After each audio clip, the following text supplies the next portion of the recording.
Well, good morning, and I'd like to call the Subcommittee on Digital Commerce and Consumer Protection to order, and the chair now recognizes himself for 5 minutes for an opening statement. And good morning again. I appreciate our witnesses for being with us today for this important hearing on digital trade and international data flows and the impact on U.S. industry. The free transmission of data across borders contributes to a seamless exchange of information, goods, and services. Digital trade has been a significant benefit to the U.S. economy, contributing an estimated 2.4 million new jobs, raising real U.S. GDP, and exceeding the economic trade value of traditional goods and services. Today, we will hear from our witnesses about the current state of digital economy and its positive impact on U.S. competition, job creation, and economic growth. I hope that this hearing will be a jumping-off point for closer examination of these and other non-tariff trade matters in the months to come. What is digital trade? It happens in each and every one of our daily lives when we use our personal laptops, tablets, smartphones, or when companies work to complete projects for customers. While this might seem broad and difficult to define, one of our witnesses today, Mr. Garfield, puts forward a clean definition. Digital trade is simply an economic activity involving the movement of digital information across borders. At the enterprise level, companies might be using services and applications like cloud computing, data processing, and predictive analytics. Uses can include processing payroll or designing products that are easy to manufacture at the highest quality possible for the lowest price. Through our work already this year, this committee has heard from many companies using the power of data flows to improve public policy goals like improving passenger safety and mobility, access through self-driving car technology. The internet, data, and digital trade now support economic growth in all sectors of the U.S. economy. U.S. industry around the country, whether in manufacturing, retail, energy, and healthcare, rely on cross-border data flows to run their businesses. This technological phenomenon also supports local businesses and smaller enterprises, including entrepreneurs and app developers. According to a study by eBay, over 90% of eBay U.S. businesses trade across borders, with more than 80% reaching 5 or more international markets. These small to medium-sized companies touch all states and congressional districts. In my home state of Ohio, the software industry directly employs over 72,000 people and was responsible for $11 billion in direct value-added GDP in 2014. In my district, there were over 38,000 high-tech workers and exports of digital goods and services totaling over $690 million in 2014. While these numbers are a few years old, in my visits to businesses around my district, I have certainly seen the impact of high-skilled workers in the manufacturing industries. Despite the many benefits of cross-border data flows, many trading partners have considered or adopted non-tariff barriers, such as restrictions on cross-border data flows or requirements to localize data production or facilities. If the internet is characterized by openness, then data localization and other data flow restrictions create conflict either intentionally as a protectionist measure or unintentionally. The witnesses here today can speak about the data localization measures in force and the potential spread of additional restrictions. I'm very pleased to hear about how the impact of these policies on businesses in my districts are affected and around the country. Last year, the European Union and the United States put into place the EU-US Privacy Shield, and last month, the European Commission began its first review of the Privacy Shield. In 1 year, the Privacy Shield has been embraced by over 2,500 U.S. companies of all sizes and business models to allow for the free flow of data between the EU and the United States. Finally, there are multiple trade negotiation dialogues that are expected to set the stage for digital trade and data flow policy moving forward. Current trade agreements were written before the advent of the internet as we know it today. Going forward, there is a tremendous potential for the digital economy as we consider cross-border data flow policies and robust enforcement measures. We are living in an extraordinary time of growth in today's digitally integrated global economy. The impact of digital trade and cross-border data flows will reach far and wide, and I believe Congress can play a significant role in supporting the people and businesses that depend on the free and open flow of data. I look forward to hearing from our witnesses today on this very timely matter. And at this time, I would like to recognize the ranking member of the subcommittee, the gentlelady from Illinois, for 5 minutes for an opening statement. Well, thank you, Chairman Latta. The internet has made our world dramatically more connected than ever before. It facilitates the exchange of ideas, keeps families connected, and creates new opportunities for global commerce. Over 2.3 billion people have access to the internet, and this is expected to grow to 5 billion by 2020. Digital commerce comprises a growing share of the global economy, and in fact, a McKinsey report claims that, quote, soaring cross-border data flows now generate more economic value than traditional flows of traded goods. Cross-border data flows allow for quick communication, whether it's a personal message or a customer order. It also introduces additional risks to consumers' privacy and data security. Global digital commerce has become a necessity in the United States economy. Although the internet is global, the rules governing data are not. Differences among countries can create challenges for businesses and consumers. Countries should not be dissuaded from protecting their citizens' privacy and security. But some of the policies we see across the world today are counterproductive to data security and privacy. Requiring local servers can create new security risks. The U.S. should also not empower regimes that monitor or restrict flow of data as a limit on their citizens' rights to free speech and expression. We need to distinguish between policies that truly represent an unnecessary or harmful barrier to digital trade and those policies designed to protect privacy and security. When it comes to data privacy and security, current U.S. law is lacking. We heard a clear example of that last week when former Equifax CEO Richard Smith testified in front of our committee. By failing to patch a known vulnerability, Equifax allowed the data of 145.5 million Americans to be compromised. I still have a lot of questions about this breach. Today, my Democratic colleagues and I are sending a letter to the majority requesting additional hearings to get answers that Americans deserve. The Equifax breach impacted not only Americans, but also consumers outside the United States. So you can understand if consumers and governments abroad have their doubts about the data practices of American companies. This is yet another reason why we need to act in Congress to improve data security. And last week, I introduced the Secure and Protect America's Data Act to ensure that companies take sufficient steps to protect consumers' data and promptly notify law enforcement and consumers if a data breach occurs and provide meaningful relief to breach victims. Digital trade partners are also concerned about U.S. surveillance practices. Section 702 expires at the end of this year, and we should take this opportunity to better protect privacy while still providing for our nation's security. So as we strengthen our own laws, we need to continue engaging with partners such as the European Union on ways to facilitate cross-border data flows while ensuring that consumers here and abroad enjoy the privacy and security they expect. The United States benefits greatly from digital trade, and we should work to keep data flowing across borders.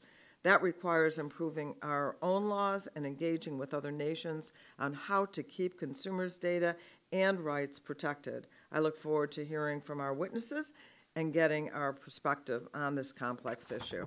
I yield back. Well, thank you very much. The gentlelady yields back, and the chairman of the full committee is not here, but the gentleman from Texas would like to claim his time. Thank you, Mr. Chairman, and thanks for holding the hearing. Thanks to our witnesses for being with us this morning. In 2015, the European Court of Justice invalidated the United States European Union Safe Harbor Framework. This subcommittee held hearings to evaluate the effect that this would have on trade. the risks to technological advancements, and the economic impact of this ruling. In the absence of an agreement, small and medium-sized businesses were certain to suffer, leading to decreased output and job losses. Almost a year later, the United States and the European Union approved the Privacy Shield framework to replace the safe harbor and allow compliance with European Union data protection requirements. Even though the Privacy Shield was approved, the United States is again facing restrictions that will decrease cross-border data flows and may even lead to actual data theft or theft of intellectual property or increased control of information flows. The free flow of data improves trade relations.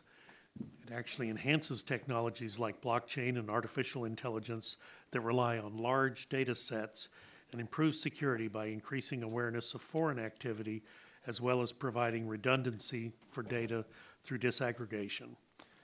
It is in our interconnected world, it is imperative that concerns over privacy do not become protectionist. I certainly look forward to what our witnesses have to share with us today about how to safely and securely continue the advancements afforded by cross-data border flows. And again, Mr. Chairman, thank you for convening this hearing, and thanks again to our witnesses, and I'll yield back my time. Well, thank you very much. The gentleman yields back, and at this time, we will now move to our witnesses. We are concluding our member statements, and pursuant to committee rules, all members will have their opening statements made part of the record. And again, I want to thank our witnesses for being with us today and taking time to testify before the subcommittee. And today's witnesses will have the opportunity to give a 5-minute opening statement, followed by a round of questions from our members. Our witness panel today for today's hearing will include Ms. Victoria Espinel, the President and CEO of BSA, the Software Alliance; Mr. Dean Garfield, President and CEO of Information Technology Industry Council; Mr. Morgan Reed, President of ACT, the App Association; and Ms. Jennifer Deschkel, the Associate Professor of Law at American University, Washington College of Law.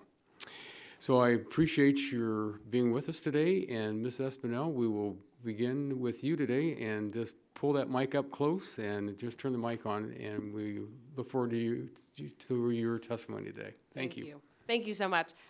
Good morning, Chairman Latta, Ranking Member Schakowsky, and members of the subcommittee. My name is Victoria Espinel, and I thank you for the opportunity to testify here today on behalf of BSA, the Software Alliance. BSA members provide software-based services that have a significant positive impact on the U.S. economy and the global economy. Those services, such as cloud computing, data analytics, artificial intelligence, depend on the ability to transfer data freely across borders. As a result, eliminating barriers to cross-border data flows is an important priority for BSA and for our members, and I'm very pleased that it's a priority for this committee as well. When I testified before this committee 2 years ago, the US-EU Safe Harbor Agreement had just been invalidated by the European Court of Justice. The Safe Harbor Agreement was a critical mechanism that allowed data to move back and forth between the United States and Europe, and without it, transatlantic digital trade and the growth and job creation that go with it on both sides of the Atlantic would have been in jeopardy. The bipartisan letter that was signed by the chairman and ranking members of the full committee and the subcommittee and many other members of the committee instilled much needed confidence into the process, and the United States and the European Union were able to come to a conclusion of a new agreement which has been called the Privacy Shield. And I thank the members of the committee for your leadership at that time, but I thank you as well for keeping a continued focus on this issue, because we are continuing to see concerns around the world. Our economy today is rooted in digital data. Across every industry sector, cloud computing and data analysis have made businesses more agile, more responsive to their their customer needs, and more competitive around the world. And all of these technologies depend on the ability to move data across borders. So as an example, human resources is an important element of every company that exists. If you are a company that has employees across the United States, but also employees around the world, if you lack the ability to transfer that data about your employees back and forth, it will make it, among other things, much harder and much slower to hire, and much harder and much slower to be able to reward your employees as you should. For US-based companies, that also means that they will have less jobs in the United States because they will have to source and resource those functions overseas. In cancer treatments, we are seeing great advances in artificial intelligence, allowing doctors to be able to make diagnoses that more quickly and more accurately. And that is very dependent on the ability for doctors to be able to access as much data as possible about patients around the world. In manufacturing, data around the world are allowing manufacturers to be much more responsive to their customer needs more quickly. And for small manufacturers in particular, that feedback loop to be able to get information from their customers and then be able to redesign their products to be more responsive to their customer needs is extremely important. And what makes all of those examples work is the ability for data to move across borders. This is about real jobs and economic growth in the United States. Last month, Software.org, the BSA Foundation, released a study that we conducted with data from the Economist Intelligence Unit that showed that the software industry alone supports over 10 million jobs in the United States, and significant jobs in every one of the 50 states of the United States.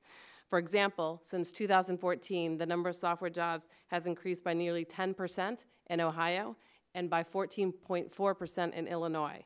Nationwide, software has contributed $1.14 trillion to the US GDP and has grown at 3 times the speed of the overall economy. US leadership on digital and trade will help ensure that this growth continues. We see 3 clear opportunities for Congress and the administration to act. The first is to modernize the digital trade agenda. And at the moment, NAFTA presents an opportunity for us to do that.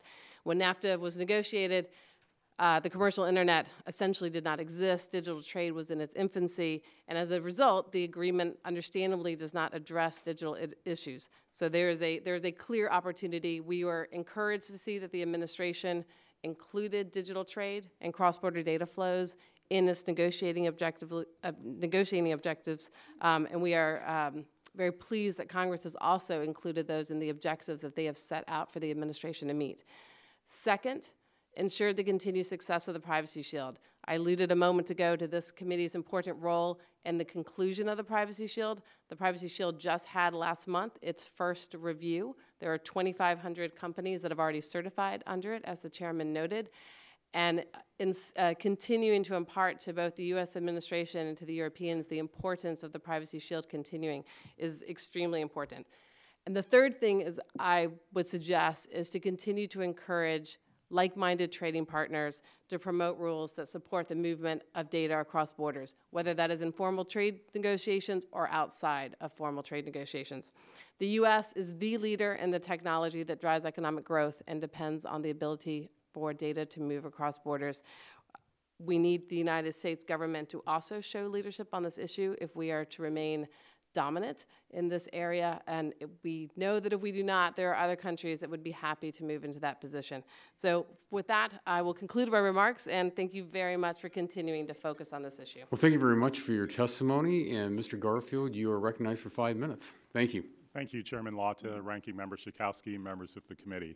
On behalf of 62 of the world's most dynamic and innovative companies, as well as my colleagues at ITI, I thank you for the opportunity to present at this hearing and for your efforts to spotlight this important issue. This hearing arrives at an opportune time. We've submitted my testimony for the record, so rather than repeat it, what I'll do is highlight 3 things. 1, why this issue is so important.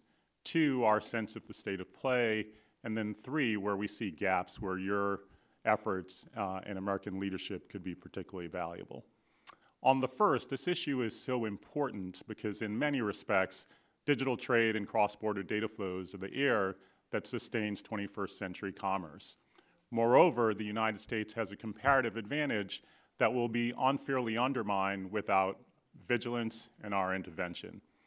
It's hard to think of anything that we do today that doesn't involve cross-border data flows in digital trade. Just my day today reflects that. When I got up this morning, I decided to go on a run and to download some music. Because the cloud servers that Ms. Espinel mentioned and content distribution networks are distributed all around the world, the music that I downloaded resulted in cross-border data flows. When I got in my car and drove here and stopped at the grocery store, my car, the farming equipment for the fruit that I bought, as well as the delivery truck, have sensors to ensure safety that involve cross-border data flows in digital trade. I flew back from California yesterday, and while I was on my flight, my airplane has sensors that are making sure that the flight gets there safely, and if there's a problem when we get to the ground, that the ground crew is prepared to deal with any problems that may exist. Cross-border data flows, digital trade. I could go on, but I think you get the point. While cross-border data flows and digital trade involve technology, it is not a technology issue. It's an all of America economic issue. In fact, America has a significant economic comparative advantage in digital trade and cross-border data flows. Ms. Espinel mentioned cloud servers. 17 of the top 20 cloud companies in the world are based here in the United States. What is the state of play? Most countries around the world see that comparative advantage and are unwilling to sit by and watch it continue to exist. In China, for example, we face a tapestry of rules that are aimed at undermining that comparative advantage, whether it's forced localization or tech and IP transfer, source code transfers.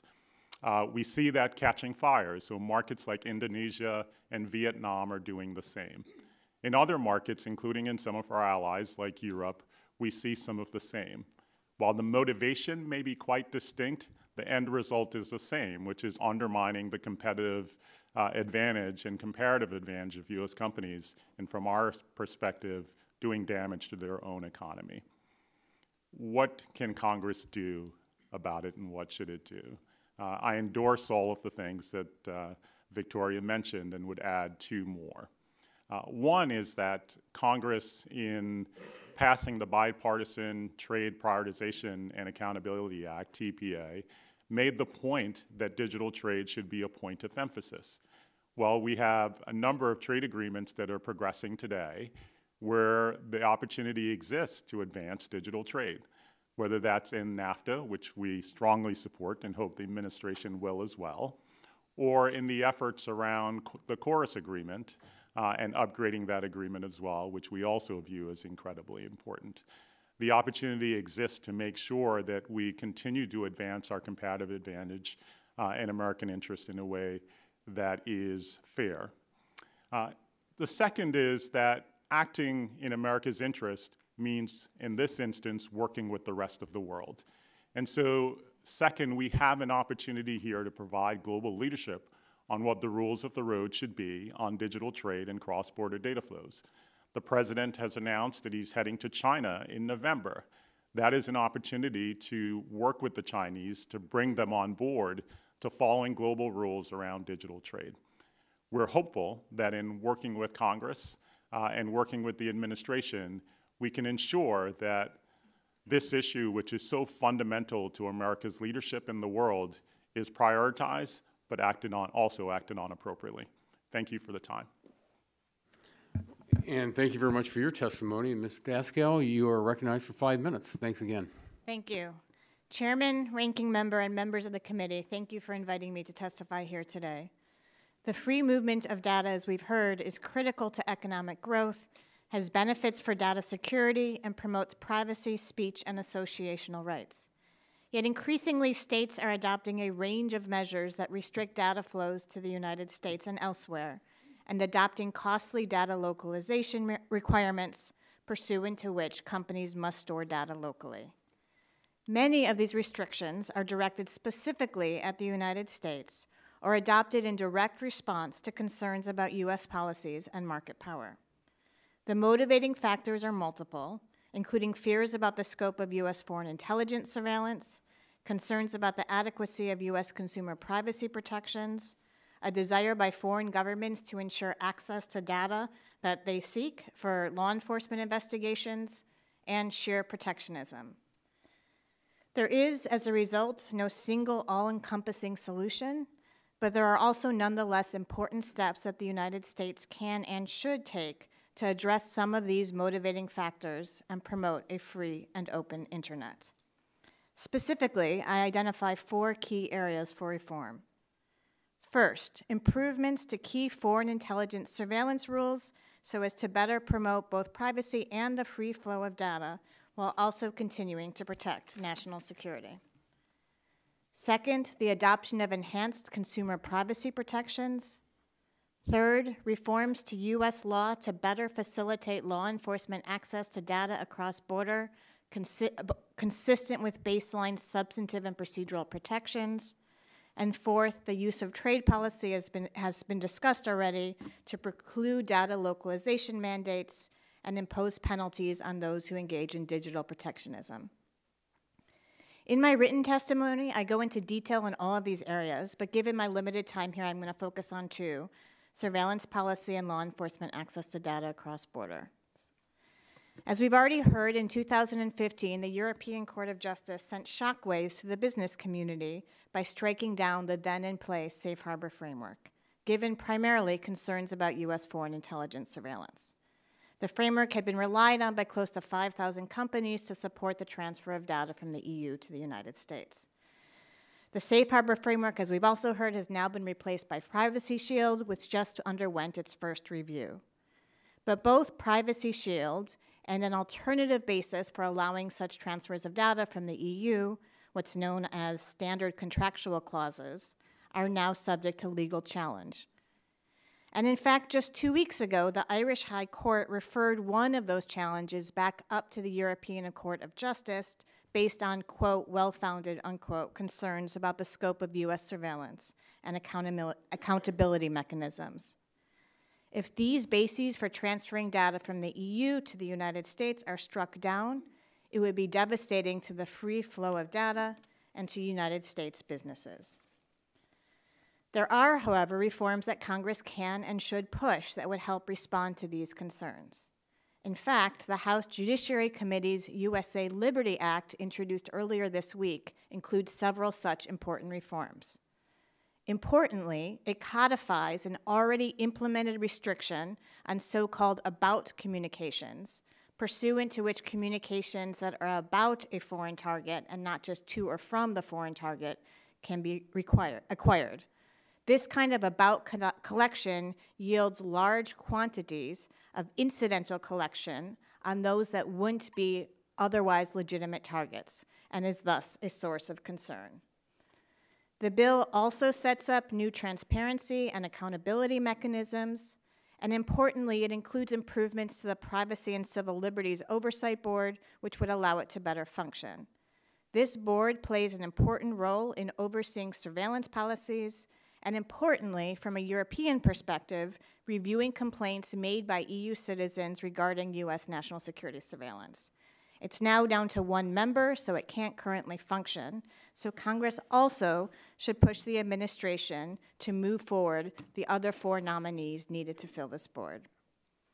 Secondly, Congress should also respond to the legitimate concerns of foreign law enforcement officers that find themselves subject to lengthy delays in accessing emails and other communication content of their own nationals in the investigation of local crime based simply on the fact that some of the data is U.S. held. Notably, the Obama administration and again the Trump administration have sent up legislation to Congress that would ease some of those restrictions and facilitate access to cross-border data for law enforcement investigations subject to important baseline substantive and procedural protections. This is something that should be supported. Collectively, these reforms are important to help ensure the free flow of data, to promote the U.S. and the global economy, and to protect data security and data privacy. Thank you. Well, thank you very much for your testimony. And Mr. Reed, you are recognized for 5 minutes. Thank you. Thank you. Chairman Latta, Ranking Member Schakowsky, and distinguished members of the committee, my name is Morgan Reed, and I serve as the president of the App Association, which represents 5,000 small business app makers and connected device companies across the globe. Our members leverage the connectivity of devices, from cars to phones to refrigerators, to produce innovation that enhances our lives. The app ecosystem is now valued at roughly $143 billion and represents the front end for $8 trillion of international trade. Impressively, the big numbers produced by this powerful engine are actually driven by small businesses. Our members range from one-person shops with a few hundred people at the most, yet virtually all of our members are global businesses with customers and users around the world. And small business in America is busy creating 64% of new private sector jobs. The United States leads in world digital innovation. Why? Because American companies are at the forefront of using data to improve the lives of our customers. With over 7 million tech sector jobs, as you've heard from all of us on this panel, and a growth rate of 3%, the policy environment of the U.S. has produced successful tech industry, and countries all over the world are working to expand their tech sectors as well. We must take steps to ensure continued job growth in the industry, and we see 3 key barriers.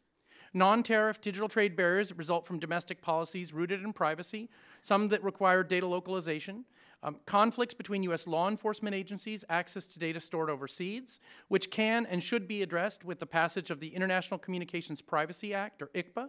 And I want to recognize Vice Chairman Harper as one of the co-sponsors of that bill, as well as full committee Chairman Walden, who's not here. And I want to thank you for your support on that important bill. We're looking to get Chairman Lotta to support it as well. And then finally, any actions that weaken IP protections, either through arbitrary enforcement of the law or through domestic sourcing preferences. Everyone in the room understands the way data is a key aspect of how we use and benefit from the internet. We've heard about the billions of dollars flowing across the border in terms of general commerce. But I'd like to discuss some aspects of cross-border data that you might not have considered. The future of medicine is in data that helps doctors make the right decisions. Think of it this way. You go to a physician, and a successful physician might have seen 25,000 patients by the time that they see you. But they've only seen about 500 with your genotype, age, gender, comorbidity, racial history, et cetera, et cetera. Now, imagine that the doctor can use data to know that, for example, a woman of Irish descent responds better to one medication, and South Asian males under the age of 30 respond better to another. But we can only provide that kind of leap forward if we have data, including global data, about treatment and effectiveness. And this isn't a pipe dream. In your district, Congressman Harper, the University of Mississippi Medical Center is relying on remote patient monitoring and digital data collection to provide tens of thousands of underserved in the state. And they rely entirely on technologies developed by our members and platforms. Chairman Lotta, in your district you have NAMSA, a leading medical research organization, and they rely on the Privacy Shield to interact with data from researchers around the world. In an issue that I know Congresswoman Dingell knows well, the next advances in car safety technology will rely on access to data. Self-driving cars will run on data to tell the difference between a tree and a bicycle.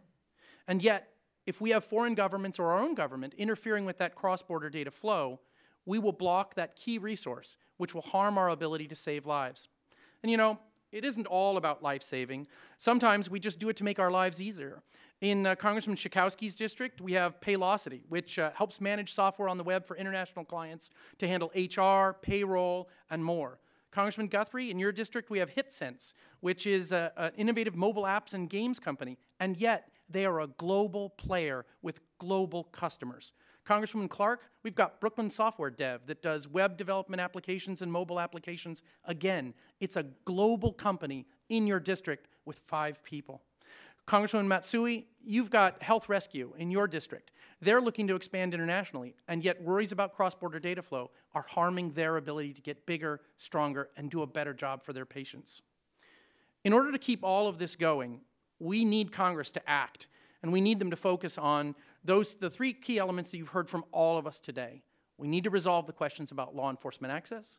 We need to resolve the questions about how we deal with intentional or other digital barriers to trade that serve as protectionist.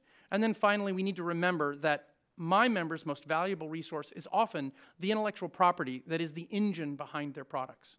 I look forward to your questions, and thank you very much for this hearing. Well, thank you very much. And as the gentle lady from California said to me, you did your homework on us.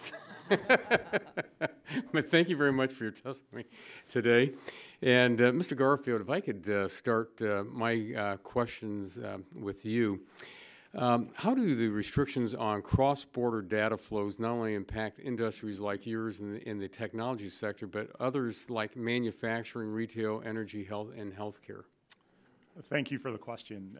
As all of the witnesses have shared, cross-border data flows, digital trade is a broad economic issue. And so whether you're in farming or pharmaceuticals, you rely on cross-border data flows for your companies to function.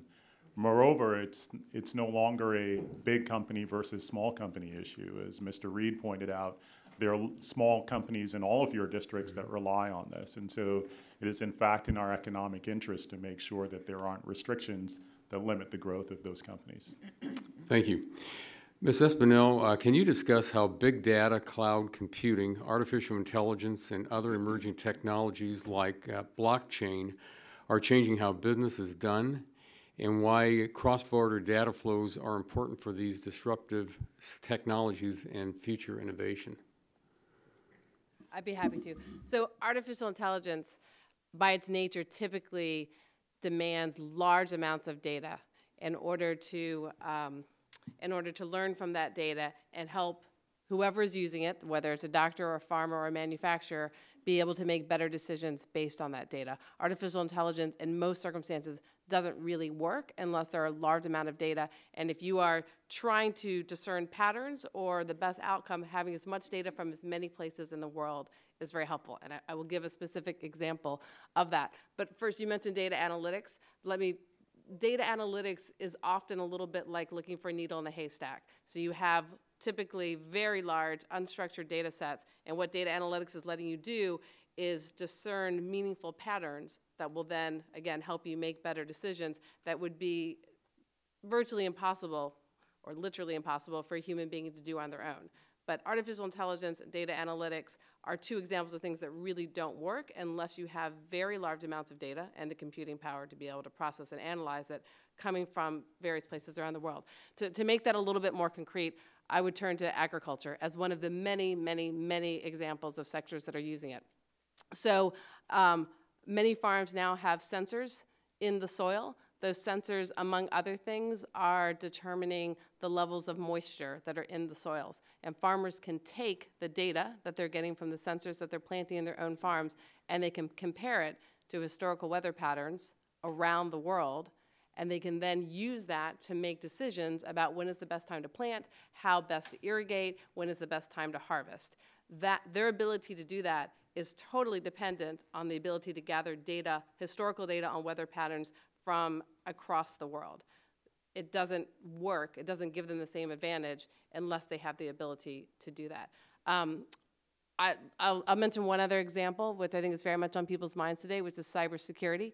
Cybersecurity and companies' ability to be able to protect themselves from threats is, I'm trying not to be overly superlative because it's not in my nature, but it is incredibly enhanced, shall we say, by the ability to be able to detect patterns of threat that are moving around the world in real time. And you cannot do that unless you have access to the data from around the world. It also allows companies internally to be able to look at their network analytics and how they're using technology inside their own company, and then again, compare that to threat data that they're collecting from around the world. That is, again, quite literally not possible unless you have the ability to collect data from around the world and to do it in real time, which means you need to be able to do it with as little friction as possible.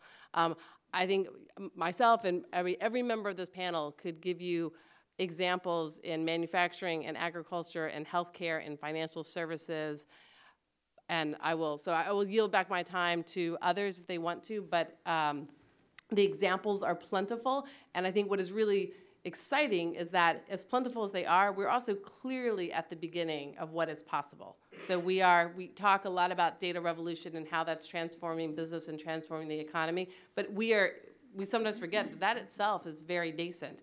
And I think the advances that we are going to see over the next 5, 10, 20 years are going to dwarf the advances that we've already seen so far, as long as the ability to transfer data across borders remains. Thank you. Mr. Reed, in my remaining time, again, you pointed out a lot of the small businesses that you represent. And what are the other major concerns for the small business, the small and medium enterprises that do not have the resources to localize this data production or facilities in a country abroad? How do they go about it? Well, I think as you've heard from all of us, the revolution of data often is primarily aided by the concept of cloud computing, We all know that the term cloud computing is a bit of a marketing term, but the idea that data can be anywhere and everywhere all at the same time is absolutely critical to a small business. So data localization laws that go into effect in other parts of the world, which limit two aspects. One is data localization laws that say any data collected on a citizen of that country must be on a server and only be on a server in that country.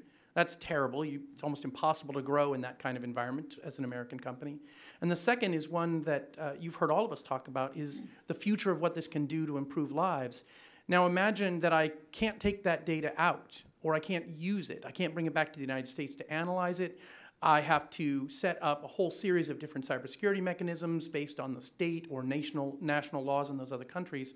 And all of a sudden, if I'm a small business and I'm looking at my pocketbook and thinking, do I hire a developer to work on a product here in the state? Or do I roll the dice and spend a fortune to do something in a country where I don't speak the language, I no longer can depend on the cloud, and I no longer have the resources in place to grow, then they're going to opt out of that global opportunity. And when they opt out of the global opportunity, they opt out of creating more jobs here domestically. Well, thank you very much. And that my time has expired, and I'd like to recognize the gentlelady from California for 5 minutes. Thank you very much, Mr. Chairman, and thank you very much for calling this very important hearing today. And I want to thank the witnesses for joining us today. This has been a very interesting discussion. Dr. Descal, it's clear that while many data flow policies across the world are blatantly protectionist, countries also have real privacy issues to address. How can we distinguish between policies that are purely protectionist and those that address a legitimate need? So thank you, and thank you for the question. As I said in my testimony, I think that the factors motivating data localization are multiple, and it's not always possible to parse out what is the motivating factor. And it highlights, I think, the need to work on the various different areas that identified, both dealing with trade policy and concerns about the digital efforts to be protectionist.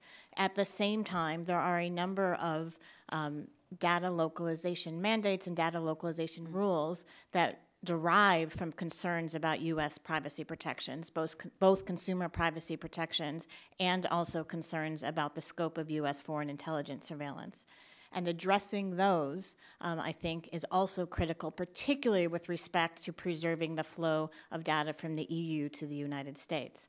As we've talked about, the safe harbor framework that was in place was struck down primarily because of concerns about the scope of foreign intelligence surveillance.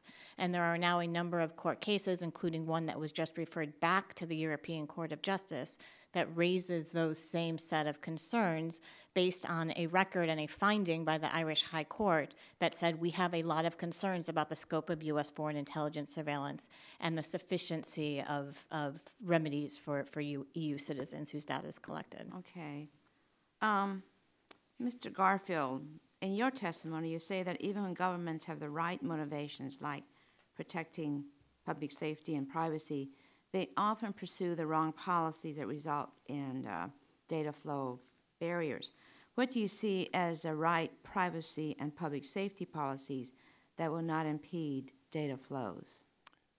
I think a part of what is needed here is actually U.S. leadership in bringing the world along in developing definitions. And so I could sit here today and give you my sense of what the appropriate security, data security, or privacy regime should look like.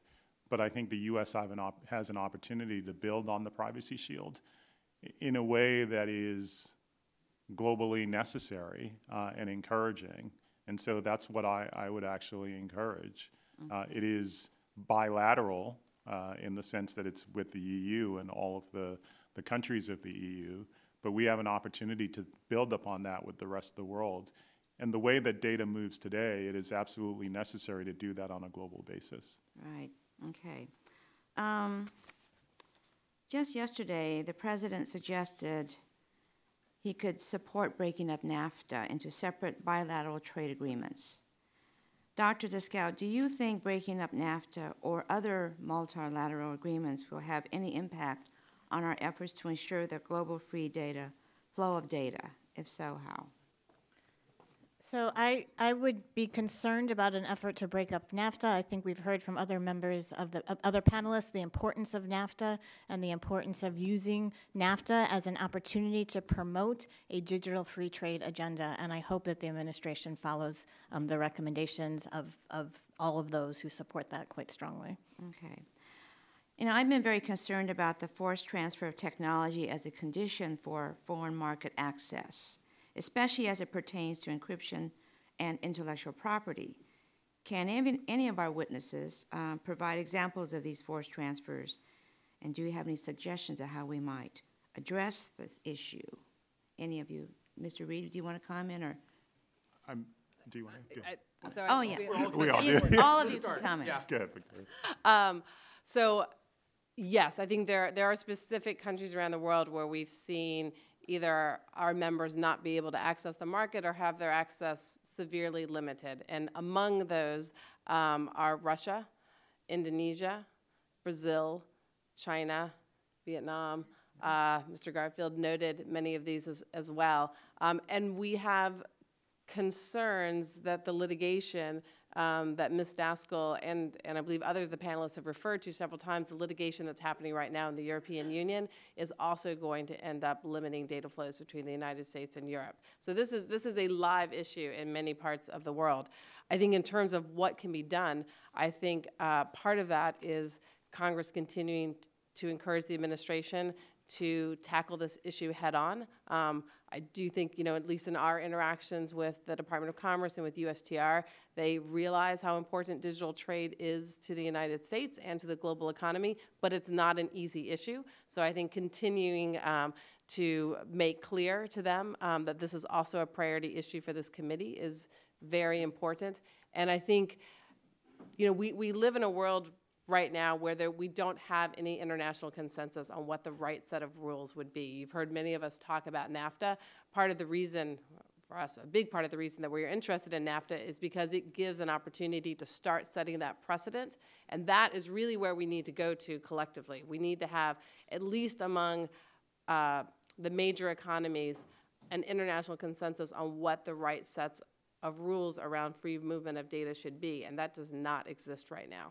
If I may just suggest one recent report, the Information Technology and Innovation Foundation is doing an annual report on cross-border data flows and the limitations to that. In that report, they identified 37 countries that now have these principles in place or limitations in place, and so we can make that report available for the committee as well. Well, thank you very much, and Mr. Chairman has been very generous with me, so I need to yield back. Thank you. Well, thank you very much. The gentlelady yields back, and the chair now recognizes the gentleman from Mississippi, the vice chairman of the subcommittee, for 5 minutes. Thank you, Mr. Chairman, and thanks to each of you for being here. This is just, it's mind-boggling when you think of where we are today and with the opportunities that we have, and think back 10 years ago. I don't know that we could have envisioned we would be on the with such opportunities. And the challenges really are opportunities for us. And so I want to thank you each. You bring so much expertise to the table to help us as we go forward, to make sure that we do things that do improve people's lives, that we do things that don't block that cross-border flow. And we want to make sure that we get it right. And certainly there are those opportunities we're going to grasp and go forward. So, Ms. Espinel, you mentioned in your testimony that you indicated how digital trade can improve lives. Explain to me how that works when I go back to my home state of Mississippi. What should I tell them? So I think Mississippi, as we've already heard today, is a leader in healthcare and in personalized healthcare. And I think that's an area that's well worth emphasizing. So I'm going to tell a story that is a little bit personal to me because it's born out from my personal experience, actually in a couple of areas where artificial intelligence and the ability to assess data from around the world are making an impact. The first I'll start with is Alzheimer's. So my mother suffers from Alzheimer's. It is researchers in the United States and Japan and Europe are now working together using technology developed by IBM Watson to use the medical patterns of Alzheimer's patients from around the world to hopefully be able to find, if not a treatment to Alzheimer's, increased risk factors for Alzheimer's. And that's an issue that's personal to my family. I know it's an issue that affects many families around the world. So I think anything we can do to advance there is well worth it. And again, that is an area where it is, if you are restricted to your ability to use data from a specific population set, that is going to make it much, much slower to be able to see the kind of advances that we would like. Another example that is also resonates with me because my own personal experience relates to Canada's doctors in Canada. So doctors in Canada started monitoring newborn babies, prematurely newborn babies, for signs of risk. And one of the things that they found is that right before a premature baby has a crash, it goes into a serious risk incident, their vital signs stabilize, which is actually sort of intuitively very strange, right? So in fact, the medical practice up to that point had been, if they saw the vital signs stabilize, they would lessen the monitoring of that particular baby because the assumption was that the baby was going into recovery. What they actually found using cross-border data flows and data analytics was that, in fact, that is a risk factor for a baby going into crisis. And that has completely changed the treatment and the monitoring of premature babies that are in the NICU and has saved lives. You know, as a mother who happily for me very briefly had a child in the NICU, that is an example that resonates with me very strongly, but it is another example of an advance that would have been literally impossible without the ability for doctors to be able to compare data sets from around the world. That's correct. So Mississippi is a leader in healthcare. There are so many great examples there, and I think anything that we can do to try to keep the data within, while respecting privacy, to keep medical data flowing around the world to try to help researchers and doctors treat their patients is tremendous. Thank you very much. Mr. Reed, we discussed a few moments before the hearing began, you know, University of Mississippi Medical Center selected last week as the Telehealth Center of Excellence. And that just didn't happen because they went around to pick that. Tell us how that information is following up on that has helped. Well, ultimately, the reality is for University of Mississippi Medical Center, and I think there's something important. The ability to save lives is a critical aspect of this, but also let's not undervalue the fact that the University of Mississippi is also looking for the students that are coming out of there and the school itself to create jobs, to create opportunities, and to break the place that they are now and find something that they can do. They can hire 10 people, 20 people, 30 people. And you start to look at the fact that from UMMC, when they're looking to do spin-offs and those students are looking to build the next product that comes out of there, they're going to rely on data from all across the world to find that next solution. The example I gave you, if I've got to figure out what drug works better on this group of people versus this group of people, then I need the data to do so. And so it's important that we find a way to solve the health problems that we've raised. But let's not undervalue the fact that part of what we're also doing is looking to promote entrepreneurship. And entrepreneurship comes from information. All of us in the business case, we know that we talk about asymmetry, information asymmetry. We lose out when we have information asymmetry. The more information they have, the better the product they can make, the more jobs that they can build. And I think we should remember that part of this is using data to spur entrepreneurship as well as life-saving. Great. Thank you, Mr. Reed. My time's expired. Mr. Chairman? Well, thank you. The chair recognizes the gentleman from Vermont for 5 minutes. Thank you very much. Thank the panel of witnesses. We're on pretty good bipartisan terms here. The reason is because what we're talking about, the data flow, is so important to the economy, independent of where you're from or even what your enterprise is. And the two issues that I guess I want to ask about are, number one, what are some of the issues we have to deal with respect to European actions that are intended either to protect privacy as they see it, that's somewhat different than ours, and the collateral consequences of the Snowden incident. And number two, some of the anti-competitive steps they may take disguised as privacy steps for their people. So I'll start with you, Ms. Espinel. Could you address that? So I mentioned at least two things. One is there is a regulation called the GDPR that is in the process of being implemented throughout Europe, and part of what the GDPR does is puts in to place stronger privacy rules.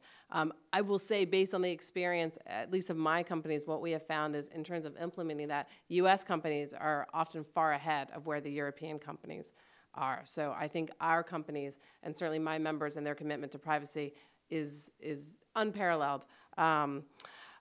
However, I think we do have concerns about some potential regulations or litigation challenges that are happening in Europe. So two I will highlight is there is an e-privacy regulation that's being discussed in Europe right now, and we do have concerns that that is going to make it very difficult to operate in Europe while not actually advancing the cause of privacy very much. So that is one that I would flag. The second I would flag is one that we've mentioned a couple of times on the panel, but I think it bears repeating because the threat of it is so serious. While the Privacy Shield is in place, as you know, and we were happy to see the United States and Europe come to an agreement and conclusion, and we are happy that it remains in place. Privacy Shield is only one of the mechanisms that companies use for moving data back and forth and around the world. And the other challenge, there are other mechanisms called standard contractual clauses that are right now also being challenged in Europe. As Ms. Daskell referred to, those have been very recently referred up to the European Court of Justice. Potentially the impact of those being overturned could be even broader than the impact when the safe harbor was revoked. So that is, we are watching that with great interest, and I think that goes to the discussion that we need to have collectively between the United States and Europe about what a long-term solution is. Okay, thank you. Go ahead, Mr. Reed, and then Ms. Daskell. I think that one of the key elements that's on the forefront is finding a way to solve the question about law enforcement access.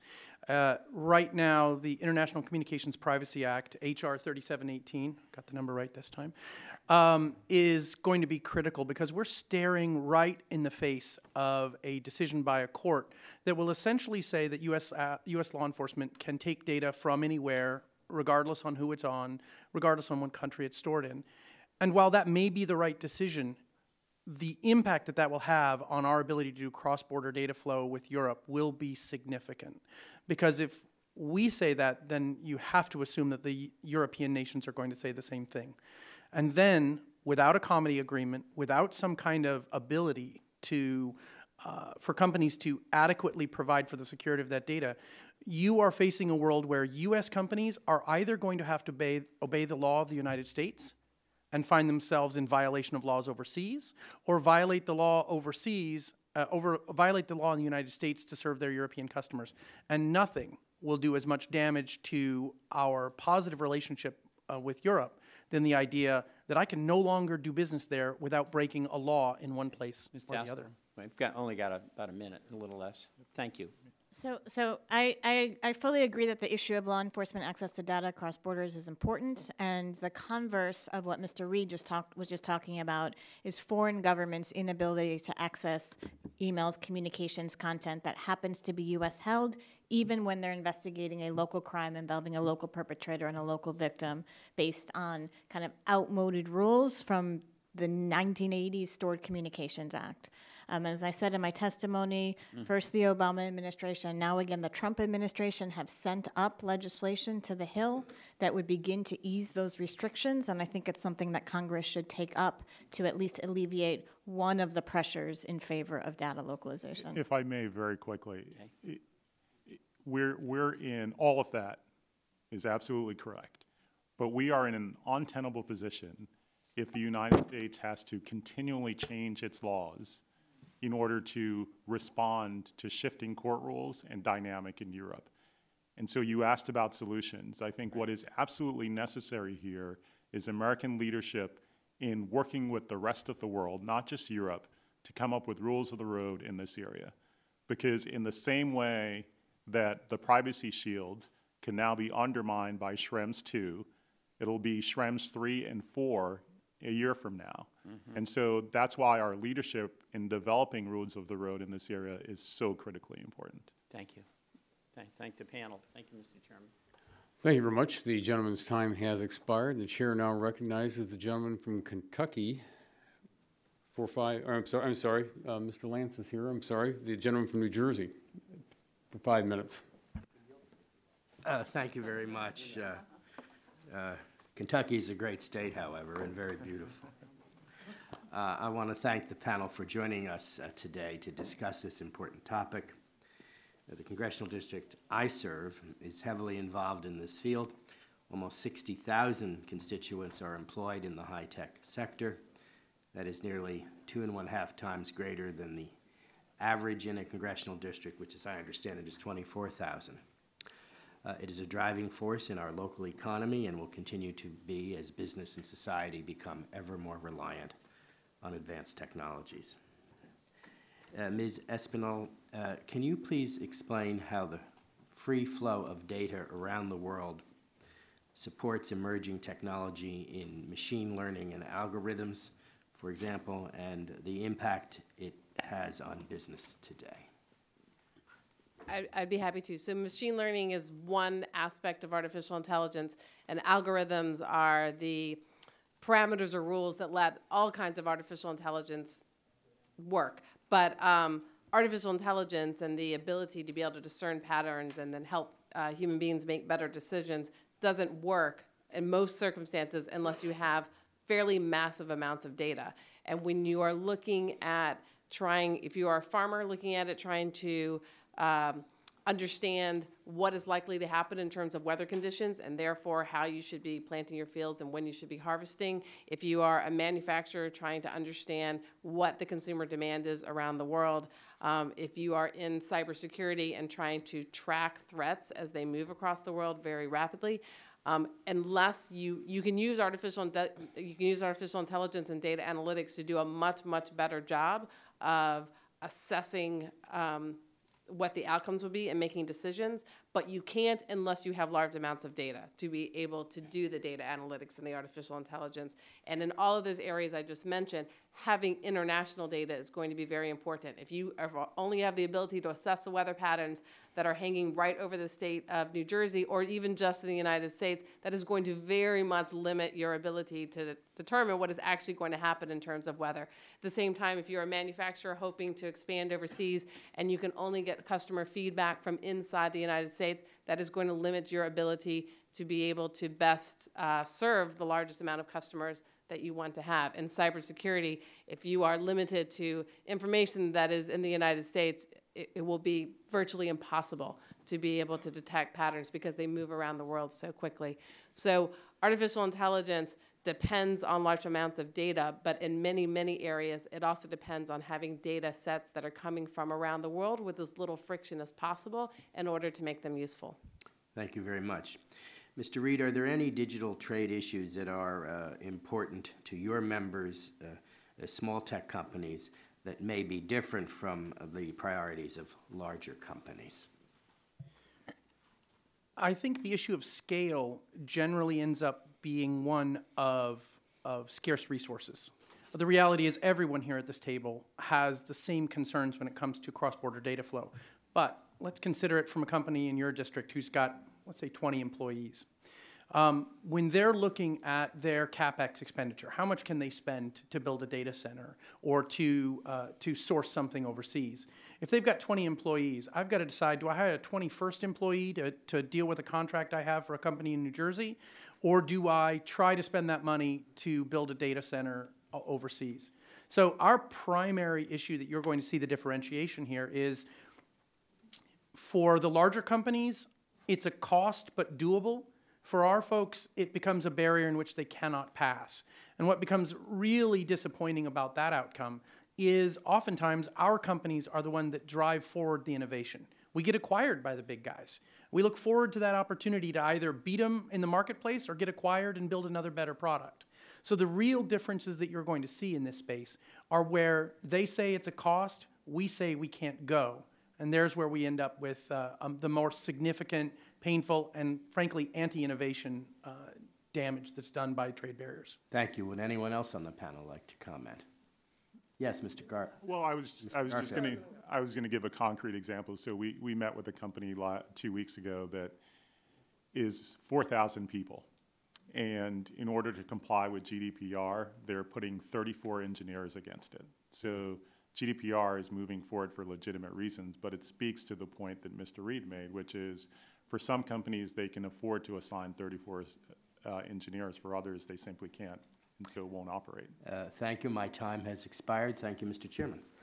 Thank you very much. The gentleman yields back. And now the chair recognizes the gentleman from Kentucky for 5 minutes. Too bad he went first. He asked some of my questions, so I appreciate it very much. But no, it's actually been a fascinating panel, and you've all done such an excellent job. The things that I was going to ask you, really, I was going to talk about NAFTA. We've talked about how you localize.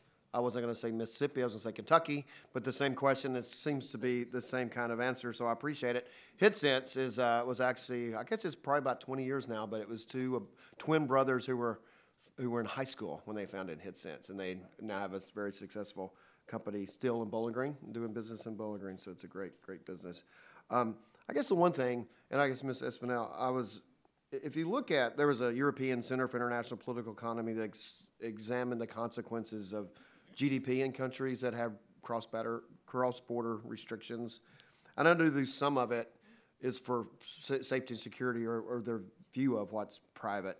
But in doing it for economics, I mean, why would it says it decreases GDP in these countries that have these cross-border restrictions. So why would these countries do that? So I would certainly argue that it is not in the long-term economic interest of countries to put in data localization policies, although I can imagine that some may view it as being at least in their short-term economic interest because of a view that if it is harder for U.S. companies to be operating inside of their borders, it will allow them to boost their domestic industry. I think long-term, that is not going to be the case, and I think it also is a real harm to their companies. I mean, one of the things we've been talking about here, but I want to emphasize the point, is some of us are larger tech companies, some of us are smaller tech companies. What's really important here, I think, is the customers of our companies, and the customers of our companies are in every industry sector that exists. And that is true in the United States, that is true overseas as well. So when governments put data localization policies in place, not only are they, in my view, hurting their own long-term economic interests in terms of building their tech industry, they are hurting the immediate economic interests of companies across their healthcare, manufacturing, transportation, other sectors because they're denying them access to the latest innovation. Okay, thanks.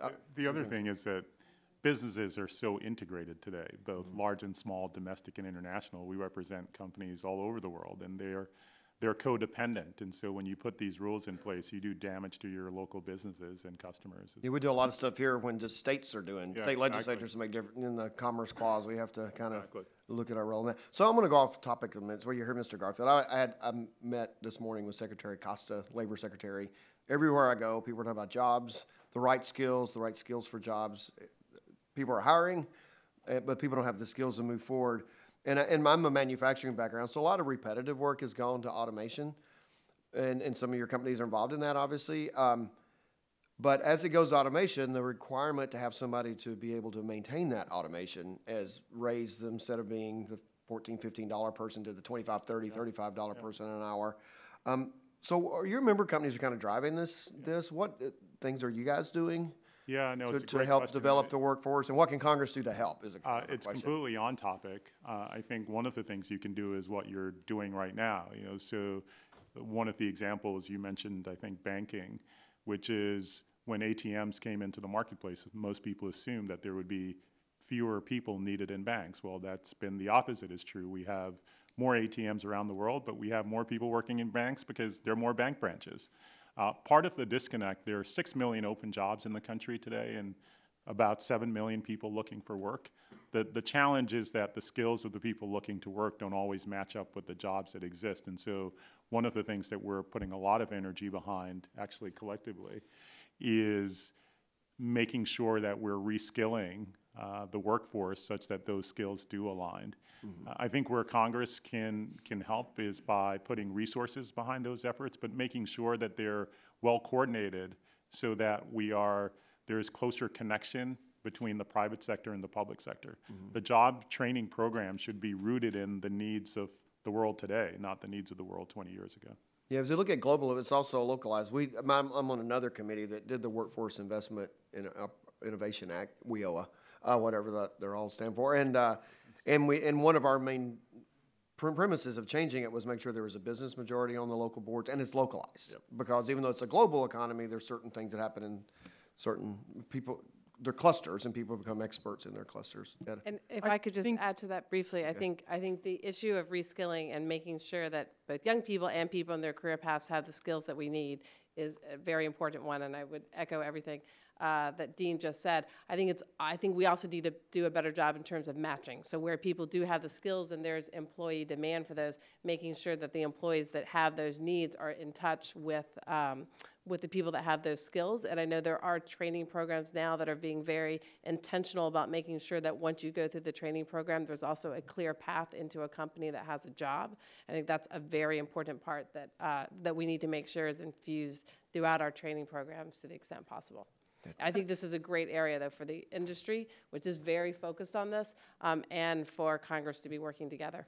I know we're out of time, but I think one of the issues that I want to differentiate from a little bit from what we just discussed is, even though we're the software industry and we know what the salary is, I come from a background of working with machinery as well. And one of the things that's fascinating to me is not everybody needs to be a programmer. If you were in the manufacturing side of the world, well, you know what a tool maker is, you know what a pattern maker is. The same skill set that required you to be good with a file and good doing pattern making, you transfer that same knowledge of a three-dimensional shape to a CAD program. So when somebody says, well, you know, I'm a pattern maker, I don't know how to live in this precision manufacturing world, my sense is that's a failure on us, because the skill set, the idea, how does this fit together? Where does this fit in the machinery? How do I make a better widget that goes better with this product? It's exactly the same as holding a file in one hand and a piece of metal in another. We're just putting the keyboard in between. And that, to a certain degree, is something we need to do to change the language about how we talk about reskilling, and that we look at it from the standpoint of tools we're making to accomplish the same job are different, but the outcome is the same. Well, thank you very much. And the chair now recognizes the gentlelady from California for 5 minutes. Thank you, Mr. Chairman. Mr. Garfield, you state that data localization is the primary type of digital trade barrier. Can you describe which regions or countries have proposed or enacted non-tariff measures like data localization or transfer of data restrictions? Yes, certainly. It's actually a long and growing list, unfortunately. And so there's a recent report from the Information Technology and Innovation Foundation that identifies 37 different countries. There are markets certainly like China, Indonesia, Vietnam, a number of South American markets that are now doing the same. That is highly problematic. The thing that we've noted is that the motivations may be distinct in some of those markets. The drivers in Europe, for example, may be rooted in human rights and constitutional principles, but the end result is pernicious both for their local market and for global companies. And so there's a better approach to achieving the goals they have in mind. Okay, thanks. And have you recognized patterns in which certain regions or similarly situated countries justify non-tariff measures based on a particular reasoning? For example, do you recognize that developing countries justify these barriers based on protectionism, or whether geopolitical rivals to the U.S. justify their barriers on national security?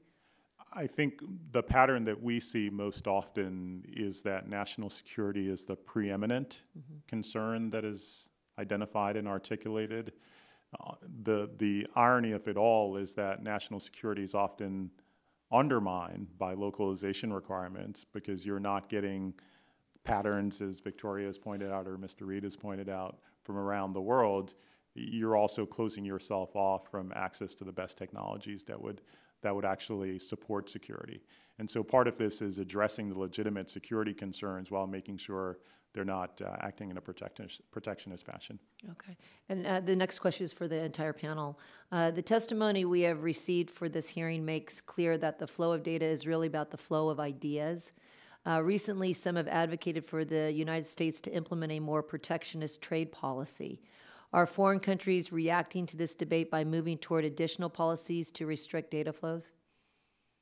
Well, I'll start, because actually I think that's a nice follow-on from the the question that you just asked. And Dean talked about patterns, and I would agree that I think national security concerns is a pattern that we are seeing governments raise around the world. But another pattern that we're seeing is that governments that are not the United States are involved in trade or other bilateral discussions with governments around the world, and they are encouraging their vision of data, or in some cases their lack of vision on data, and that is a troubling trend, and that's one of the reasons I think we and others have encouraged the United States to continue to show leadership on this issue. If the United States is using its trade negotiations, such as NAFTA as sort of an immediate example, or other bilateral discussions it's having to push for cross-border data flows, that's going to be very helpful in no small part because other governments are out saying that trade agreements or bilateral discussions either should not have rules on data flows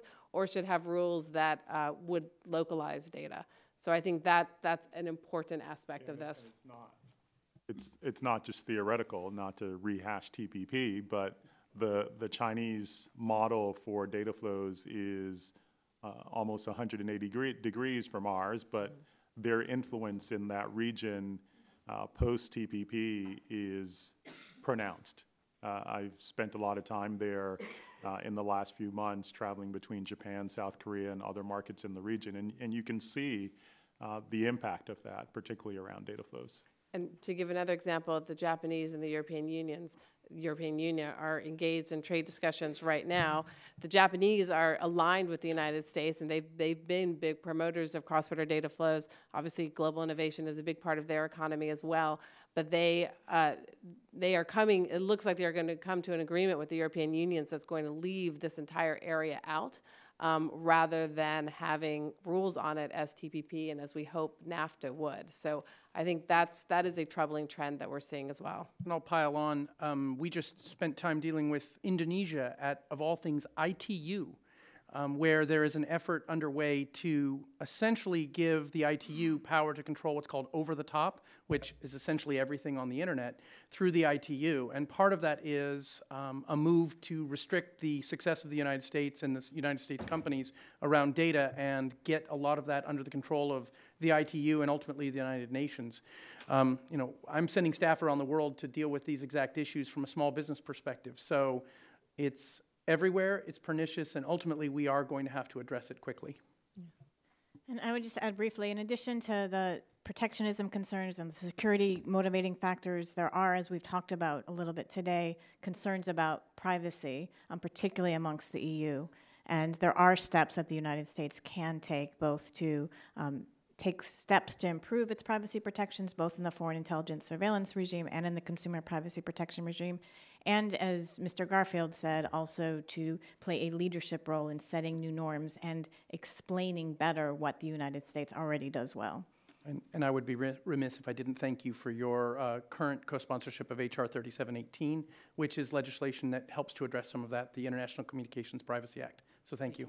Thank you, and I'm out of time. Thank you very much. Thank you. The gentlelady yields back. The chair recognizes the gentleman from Florida for 5 minutes.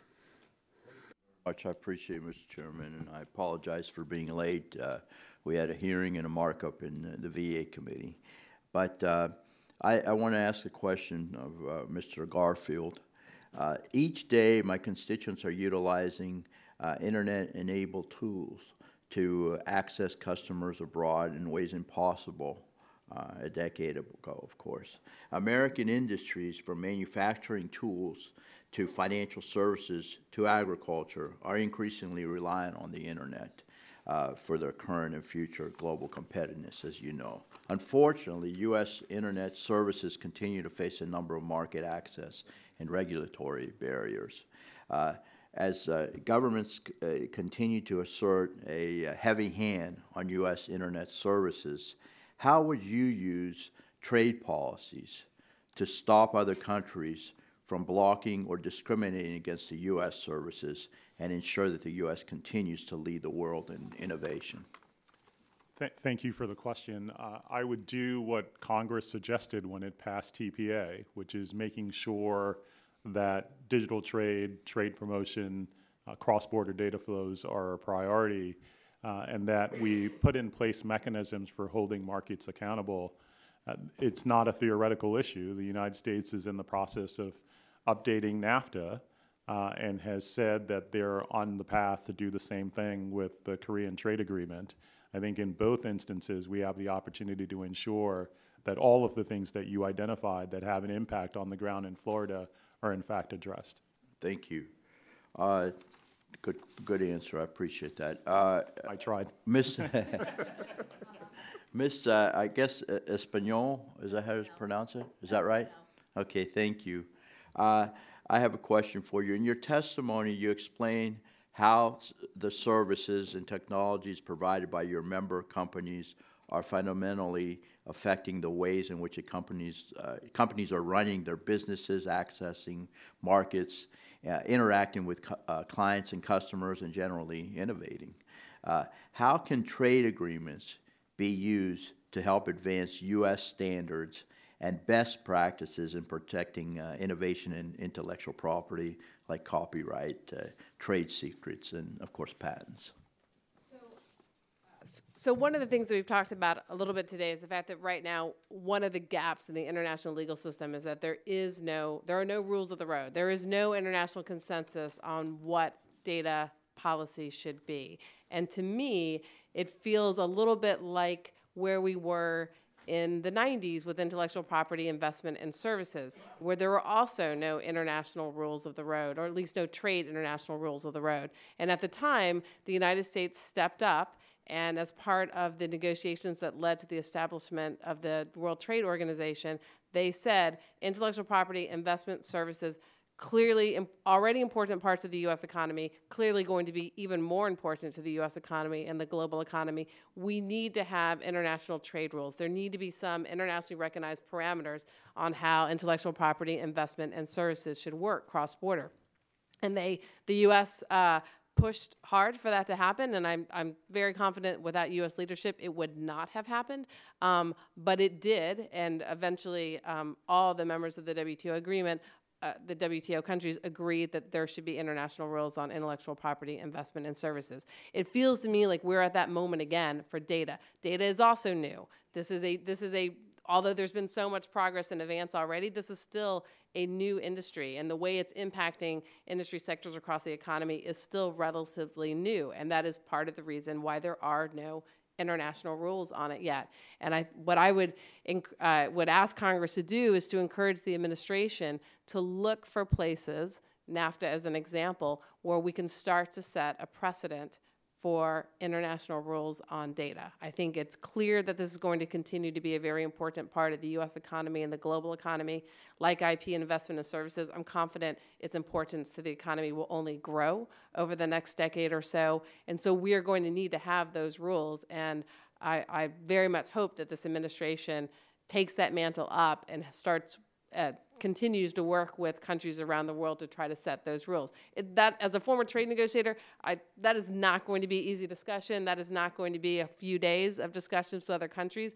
It's cutting-edge issue, so it is going to be difficult, but it is so important, not just to our economy, but to the economy of our trading partners around the world, that I think it's very important. And so whether it's NAFTA, whether it's Korea, whether it's discussions with the European Union and the UK, whether it's discussions with Japan, whether it's discussions in multilateral venues like the GS and G8 and the G20, I would encourage the administration to be looking for every opportunity it can to start laying the groundwork, the ground rules for international trade rules on data. All right, very good. Thank you very much. I yield back, Mr. Chairman. The gentleman yields back, and the chair recognizes the gentleman from Pennsylvania for 5 minutes. Thank you, Mr. Chairman.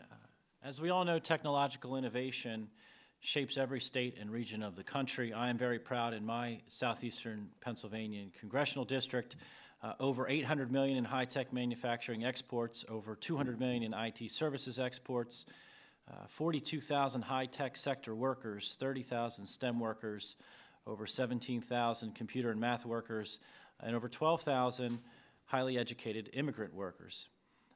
My question, Mr. Garfield, and I appreciated your mention in your written testimony of several lead innovators from diverse industries and the many different ways they rely on cross-border data transmission as part of their core business function. Merck, which employs several thousand just east of my district, but many live in my district, they've been able to deliver medical advancements more efficiently as the technology platforms they rely upon have grown increasingly global and sophisticated. I'm asking you to elaborate on how removing barriers to cross-border data flows has the potential to increase business efficiency for medical innovators, create jobs, expedite the delivery of life-saving therapies, and ultimately lower costs for patient end users. In essence, how does removing these barriers translate into a higher quality of life, both here and also in countries engaging in freer digital trade? Thank you, and thank you for the question. We were just noting that it makes me want to visit Pennsylvania just listening to your description of the place. Come on down. So the shortest answer to your question is that cross-border data flows allow us to look at patterns where we wouldn't know where to pull the information from.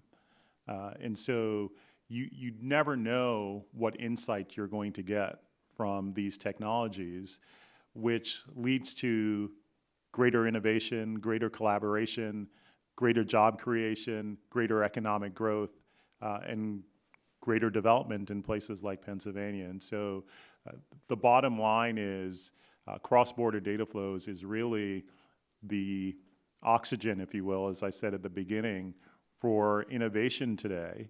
And we all know the benefits of innovation and the broad-based impact that it has on economic development and growth in places like Pennsylvania, but throughout the country. Yeah, I want to get to, and thank you for the answer, a couple other questions, but does anyone have anything to add different from that? Otherwise, I'll move along. Okay, next question. Have any studies been conducted on lost productivity that results from some of the current non-tariff barriers to digital trade? It's okay if the answer is no. I don't know one specifically. I know the U.S. Commerce Department has estimated that the digital trade is worth $250 billion to the U.S. economy, but I'm not familiar with the study that looks at lost productivity precisely. That said, it is clear that cloud computing and data analytics and others contribute to productivity, so it is clear that it's going to have a negative significant impact. But I don't know of a specific study that has looked at that issue. I was going to say, I think the way that and we can, happy to bring you some numbers on that. I think the way that we would look at that is the old, what happens if you put your hand out and you spray paint around it? What we'd look for is countries nearby and regions nearby where they haven't seen the productivity growth that you should expect. It's interesting you bring up Merck because that's one of those where you can really see some impact on life-saving drugs. I think the committee would certainly appreciate any feedback on that question further. Mr. Garfield, data localization laws that contribute to the restriction of cross-border data flows. You mentioned the U.S. should work to establish new norms to remove some of those barriers. Two questions real quickly. Some of the nations you mentioned, have they demonstrated a willingness to help change the international norms? Second, besides formal negotiations, what else can be done to help change these international norms? The answer to the first is yes. So in Latin America, for example, we've seen some progress from private sector efforts to push countries away from the direction they were heading on restrictions on cross-border data flows. And so, yes, there's an opportunity there. What more can you do, I think, or what can the U.S. do? I think as we negotiate trade agreements, emphasizing the importance of digital trade and cross-border data flows and building in accountability mechanisms is a key part of that. My colleague tapped me on the shoulder to say that there is a report from ICIPI and ITIF that gets into productivity, and we'll make sure we get that report to you. Thank you. Yield back. Thank you, Mr. Chairman. The gentleman yields back, and seeing no other members seeking to ask questions, I would like to thank our witnesses today for appearing before us today. And before we do conclude, I would like to include the following documents to be submitted for the record by unanimous consent: a letter from Insights Association and a letter from Electronic Privacy Information Center. Pursuant to committee rules, I remind members that they have 10 business days to submit additional questions for the record, and I ask that the witnesses submit their responses within 10 business days upon receipt of the questions. And without objection, the subcommittee is adjourned. Thank you. Good time.